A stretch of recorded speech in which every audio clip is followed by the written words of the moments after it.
Hey everybody, Romain here. Though some of you may know me better as Montful, and I'm just quoting there the sexy French accent on Krown's video, or even Baguette. So, whatever you choose to refer to me as, just know that we are going to be talking about the dual in this new weekly educational Q&A style series. So, I'm going to be answering your question personally as best as I can. Every week. So this being our first episode, I wanted to use the opportunity to give a brief overview of what the dual is and why you should care or not about it.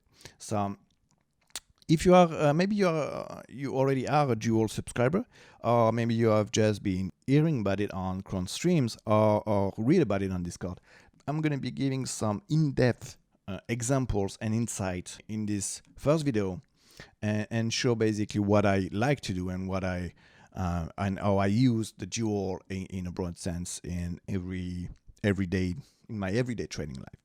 Oh, by the way, we have a limited sale on the dual with everything up on sale as well. All the other programs on the Krown trading app, and the dual is on sale for the first time since I would say about a year and a half now, maybe. This is going to be a 3-month package, so but more on that later. I encourage you to check the app.krowntrading.net for to check out the sale on that. So okay, so let's show and try and explain quickly what the dual is. The dual is a momentum oscillator. And so if you are familiar with RSI, stochastics, and all those momentum oscillators, well, I was basically tired of having to put all of them on my chart and having to look at all of them at the same time on all the time frames. So I came up with the dual. And so it combines a lot of those momentum oscillators, weight them differently, etc., etc. It's my own little recipe, and it has proven to be quite accurate over time. So really quickly, a quick rundown there. So you have the blue, the yellow, and the purple there, and the blue using this purple and yellow as a support basically means a buy signal, and when it's using them as resistance, it means a sell signal or a get out of your long signal. So you have a few there, you have a few one there, in there, and in there again, and in there again, and yeah, that would be a good one too. And so as you can see, check that this top over there, continuation over there, and big continuation over there, and again a short signal over there, and a buy signal over there, right? So this is technically the best, I would say the most efficient way to read the dual. There is quite a bit more to it, and in those videos I'm going to be going more in depth about exactly how to read all those different opportunities and actions and signals that the dual can tell you, basically. What does that mean exactly for you? Well, the dual is your edge guide to help you chart those trading waters. It's gonna basically offer you pretty much up to the second trading information to supplement your trade decision with. Well, that was a mouthful, guys. I'm sorry. And my designer helped me word all that, since English isn't my first language, as you can hear. But apparently it's not his either. So I'm just having some doubts over that. So let's just hop right into things and talking about all the promotional stuff. I'm going to show you why the dual might be helpful to you and when especially to use it. So let's go for... so I'm supposed that you actually have seen the last Krown's video. And so Krown goes over a lot of things, a lot of different things, and it gives you a very big picture of the current market conditions and things that might occur, give you some really good probabilities. That video there is, and that dual series is not made to contradict that, nor go into competition with it. So it's going to be to supplement that, to complement it, basically. I'm not going to go over everything that he said in the past video, and instead I'm going to add my own little dual analysis to it. he talked about a lot about the Nasdaq and the correlation between Bitcoin and the I would say potential downside coming. So let's see if we can add a few dual reads to that. And so let's get into it. We have, so if we look at the Nasdaq over there, as pointed out by Krown, we have a daily sell signal right over there. All right. If we look in, so basically if we look left on daily sell signals, so we had one over there, and we had one over there too. Well, if there is one thing that we can take out from it is that, and that would be potential signal there too with the different settings. So if we can take something out from it is this. Yes, you have just sell signals, but then you have what I would call a buy signal there. And in a big uptrend, I would say a weekly uptrend, I would rather be on the good side than the bad side. So the way I would interpret the signals there would be get out of your long.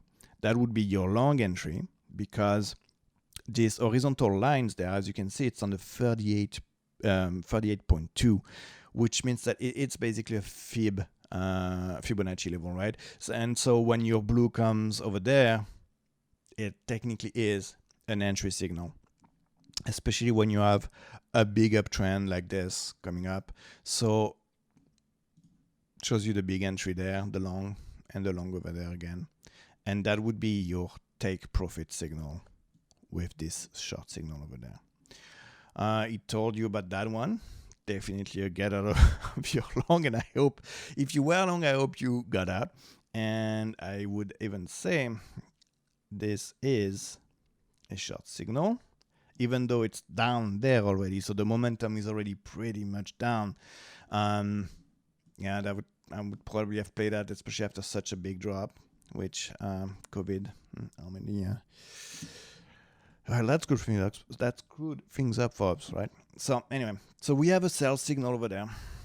What that means, and how I'm reading it right now, would be, well, we probably have a little bit of consolidation.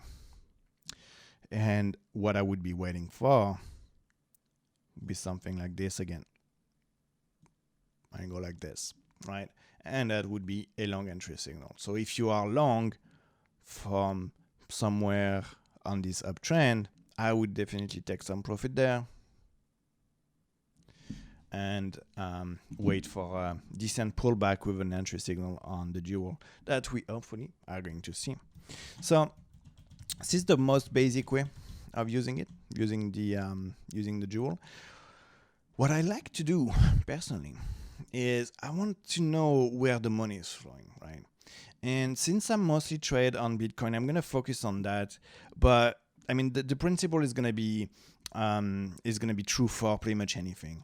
So if I go over there on this chart there, what I'm using here is NQ1 !/BTC USD. What does that mean? Is I am taking the Nasdaq indices and I'm dividing it basically by Bitcoin price, and what that gives us is how many Bitcoin do you need to hold one Nasdaq share.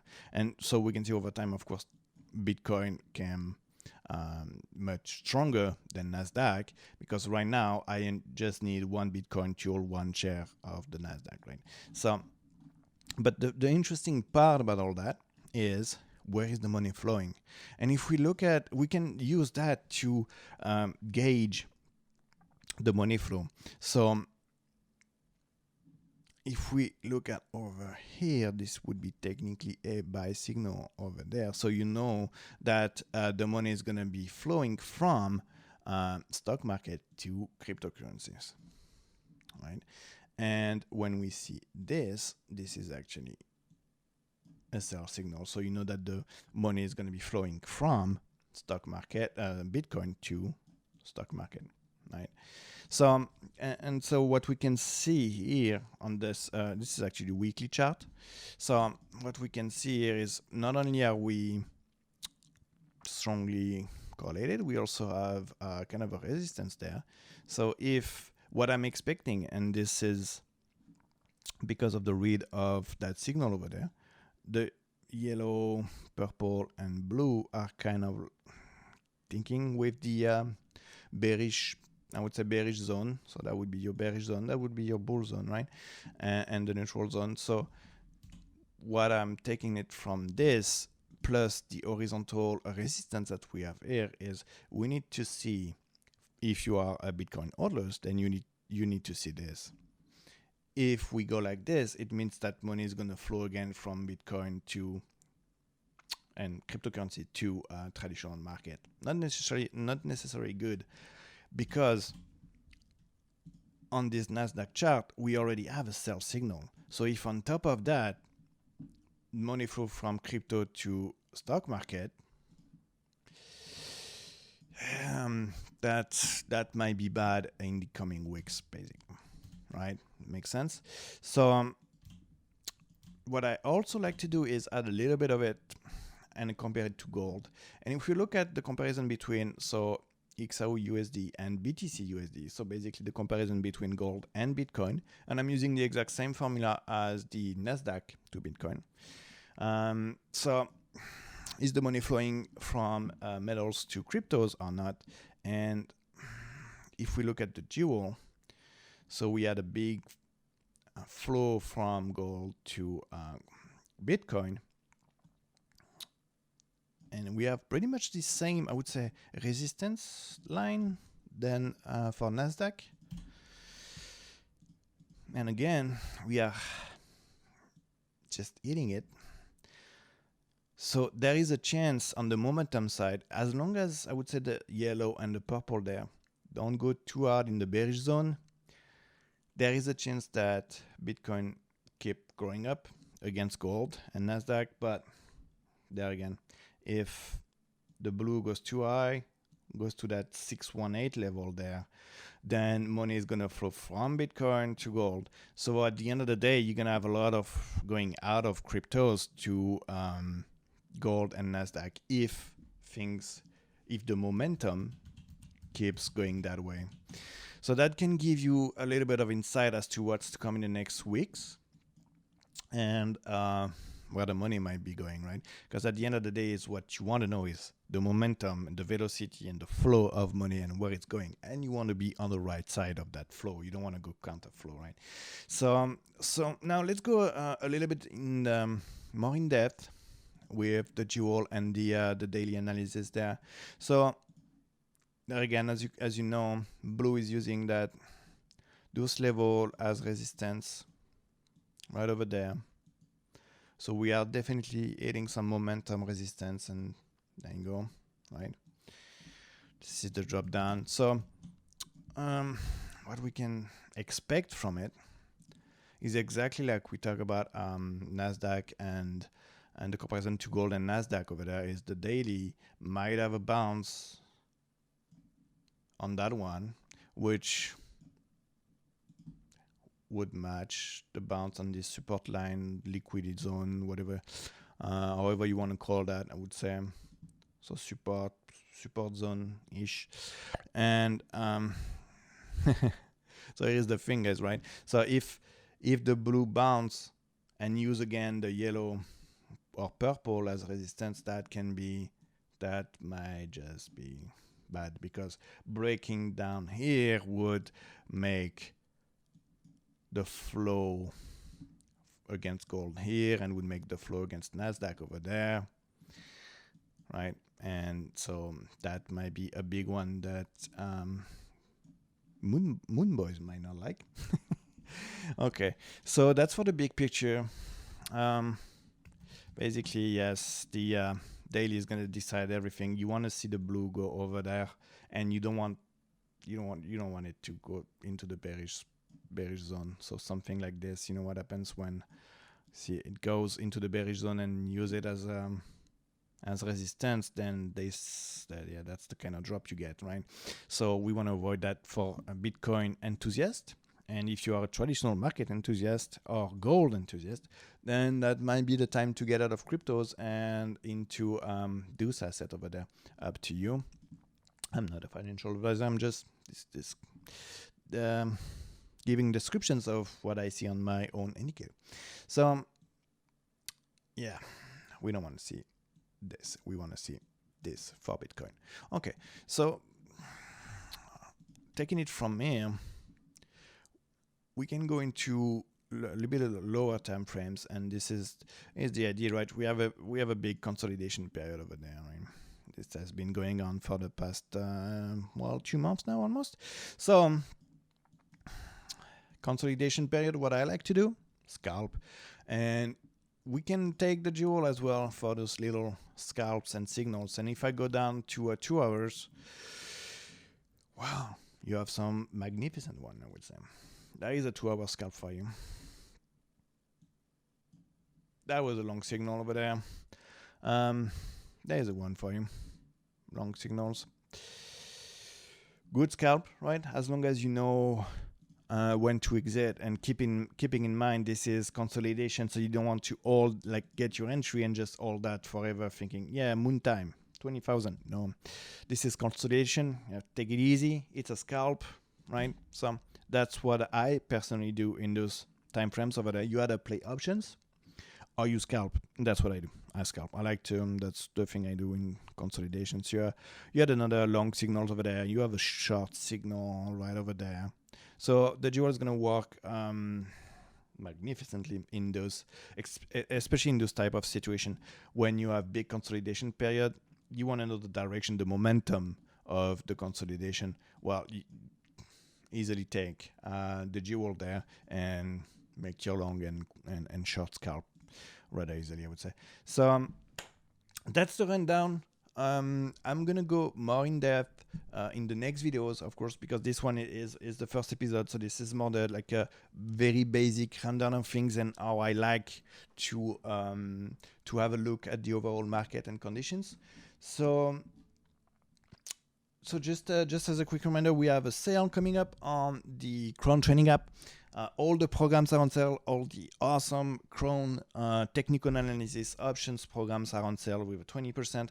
There is, if you want to know more, just like tip toe into the technical analysis, not sure about it, we have the Neophyte program that Krown made just a couple of months ago, really dedicated to beginners into technical analysis. So this one is going on sale as well. And of course, we have the dual package for the first time since about 1.5 years now. It's a 3 months package, and you have a 20% discount basically on the overall 3 months. So that's it for this first episode. I'm going to be taking user questions, as I mentioned. And so to begin with, just for this first couple days, you can send me your questions directly on Discord at Monthful. You can send your questions for the duel at support@krowntraining.net. Links in the description. Just try and put into the topic of the email. Try and say dual questions or something like this so we can differentiate the email quickly from the other support emails. And so in the coming days, I'm going to be putting up in the app a section where you're going to be able to type in your question directly. Of course, I might not be able to answer all the questions every time. I'm going to take the most relevant ones, and I'm going to prioritize the questions from the current subscribers. But I'm also going to take questions from non-dual subscribers if you have more general questions about it. And I'm going to try and answer those questions every week, which might be on Mondays or Tuesdays. That's going to be depending on, I would say, the market conditions. And especially if it's a monthly close, etc., etc. So that's it for this first episode. I hope you enjoyed it. And I'm looking forward to see you into the next one. Have fun.